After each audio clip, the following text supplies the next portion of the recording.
اعوذ باللہ من الشیطان الرجیم بسم اللہ الرحمن الرحیم سے سورہ واقعہ کی آخری کچھ آیات رہتی ہیں، پہلے وہ پڑھ لیتے ہیں جی۔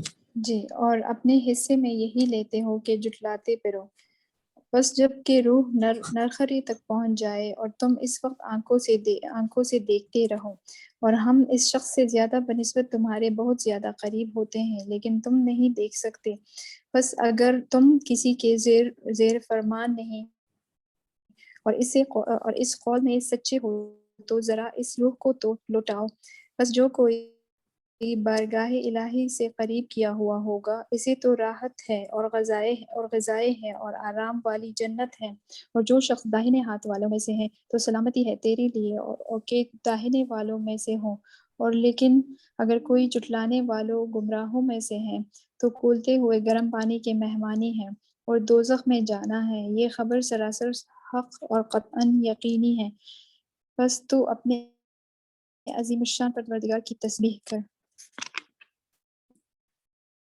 جی، سورہ کمپلیٹ ہو گئی۔ جی اب سورہ حدید اسٹارٹ ہو رہی ہے اور آیات ہیں اس کی جو ہے 29 اور رکوعات 4 ہیں، تو ہم اسے پڑھ لیتے ہیں جی۔ کون آپ میں سے پڑھنا چاہے گا؟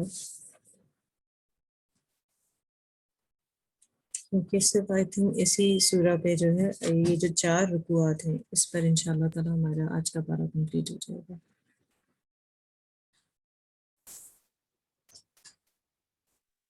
میں پڑھ لیتی پڑھوں؟ ہوں، آپ پڑھ۔ جی پڑھیے۔ آئی تھنک آمنہ نے عائشہ نے میں سے کسی نے کہا تھا، دونوں میں سے، تو جس کے لیے کنوینئنٹ ہے وہ پڑھ سکتا ہے۔ آپ پڑھ لیں عائشہ، آپ پڑھ لیں۔ نہیں کوئی مسئلہ نہیں، آپ پڑھ سکتے ہیں۔ جی پڑھ لیں، آپ کنٹینیو کریں آمنہ، سورہ حدید انشاءاللہ۔ بسم اللہ الرحمن الرحیم، شروع کرتی ہوں اللہ کے نام سے جو نہایت مہربان بڑا رحم والا ہے۔ اللہ کی پاکی بیان کرتے ہیں سب جو کچھ کے آسمانوں اور زمین میں ہے، اور وہ زبردست اور حکمت والا ہے۔ اسی کی سلطنت ہے آسمانوں اور زمین کی، وہی حیات دیتا ہے اور وہی موت دیتا ہے، اور وہی ہر چیز پر قادر ہے۔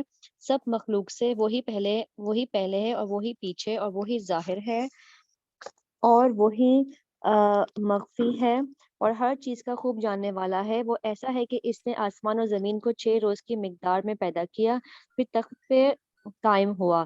وہ سب کچھ جانتا ہے، جو چیز زمین کے اندر داخل ہوتی ہے مثلاً بارش، اور جو چیز اس میں سے نکلتی ہے مثلاً نباتات، اور جو چیز آسمان سے اترتی ہے اور جو چیز اس میں چڑھتی ہے، اور وہ تمہارے ساتھ رہتا ہے خواہ تم لوگ کہیں بھی ہو، اور وہ تمہارے سب اعمال کو بھی دیکھتا ہے۔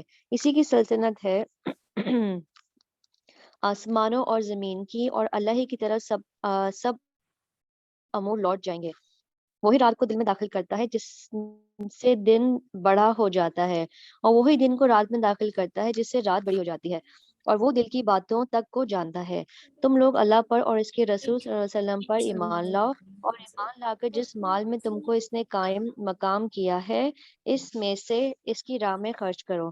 تو جو لوگ تم میں سے ایمان لے آئے اور خرچ کریں ان کو بڑا ثواب ہوگا۔ اور تمہارے لیے اس کا کون سبب ہے کہ تم اللہ پر ایمان نہیں لاتے، حالانکہ رسول صلی اللہ علیہ وسلم تم کو اس بات کی طرف بلاتے ہیں تم اپنے رب پر ایمان لاؤ، اور خدا نے تم سے عہد لیا تھا اگر تم کو ایمان لانا ہو، وہ رحیم ایسا ہے کہ اپنے بندے خاص محمد صلی اللہ علیہ وسلم پر صاف صاف آیتیں نازل ہے تاکہ وہ تم کو کفر و جہل کی تاریکیوں سے روشنی کی طرف لا دے، اور بے شک اللہ تعالیٰ تمہارے حال پر بڑا شفیق مہربان ہے۔ اور تمہارے لیے اس کا کون سبب ہے کہ تم اللہ کی راہ میں خرچ نہیں کرتے، حالانکہ سب آسمان زمین آخر میں اللہ ہی کا رہ جائے گا۔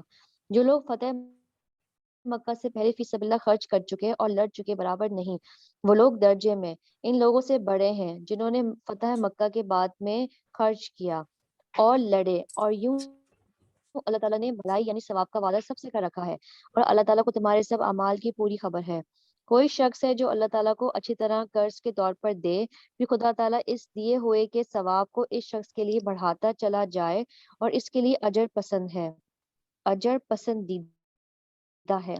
جس دن آپ مسلمان مردوں اور مسلمان عورتوں کو دیکھیں گے کہ ان کا نور ان کے آگے اور ان کی دائیں طرف دوڑتا ہوگا، آج تم کو بشارت ہے ایسے باغوں کی جن کے نیچے سے نہریں جاری ہوں گی، جن میں وہ ہمیشہ رہیں گے، اور یہ بڑی کامیابی ہے۔ اور یہ وہ دن ہوگا جس روز منافق مرد اور منافق عورتیں مسلمانوں سے کہیں گے کہ ہمارا انتظار کر لو کہ ہم بھی تمہارے نور سے کچھ روشنی حاصل کر لیں۔ ان کو جواب دیا جائے گا کہ تم اپنے پیچھے لوٹ جاؤ، پھر وہاں سے روشنی تلاش کرو۔ پھر ان فریقین کے درمیان میں ایک دیوار قائم کر دی جائے گی جس میں ایک دروازہ بھی ہوگا، اس کے اندرونی جانب میں رحمت ہوگی اور بیرونی جانب کی طرف سے عذاب ہوگا۔ یہ منافق ان کو پکاریں گے کہ کیا دنیا میں ہم تمہارے ساتھ نہ تھے؟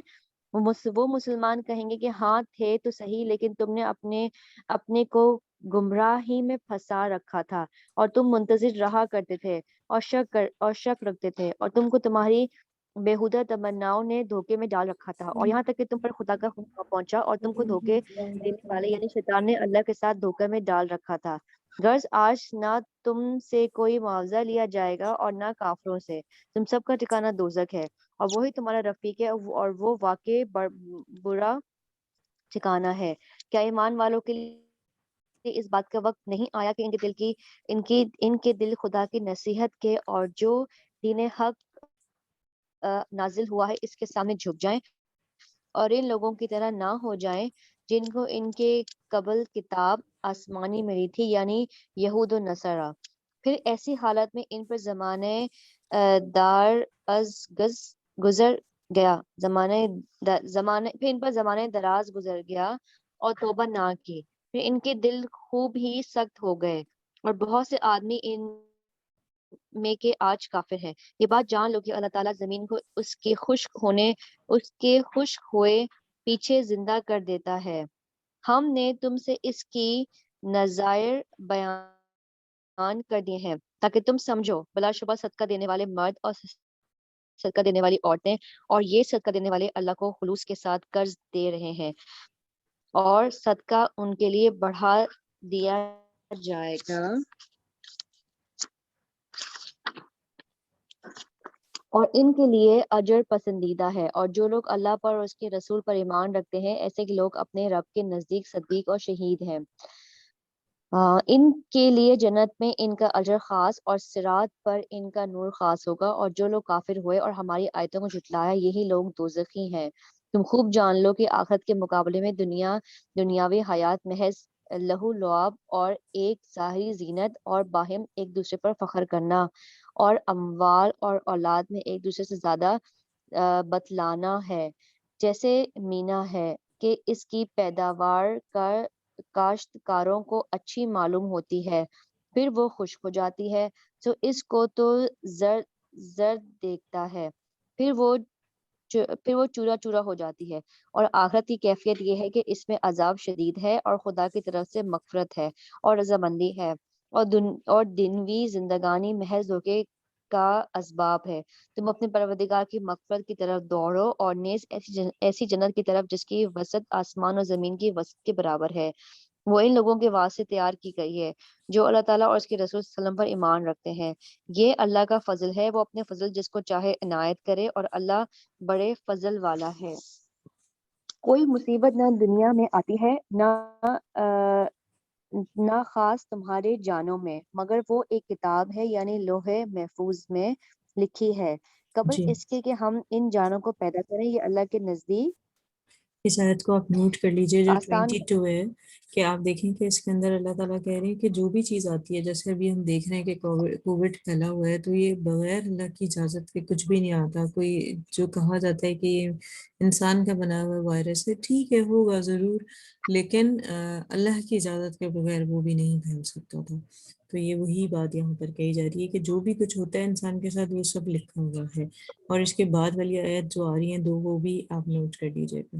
جی یہ اللہ کے نزدیک آسان کام ہے۔ یہ بات بتلا اس واسطے دی ہے کہ تاکہ جو چیز تم سے جاتی رہے تم اس پر رنج اتنا نہ کرو، اور تاکہ جو چیز تم کو عطا فرمائے اس پر اتراؤ نہیں، اور اللہ تعالیٰ کسی اترانے والے شیخی باز کو پسند نہیں کرتا۔ جو ایسے ہیں جی، کہ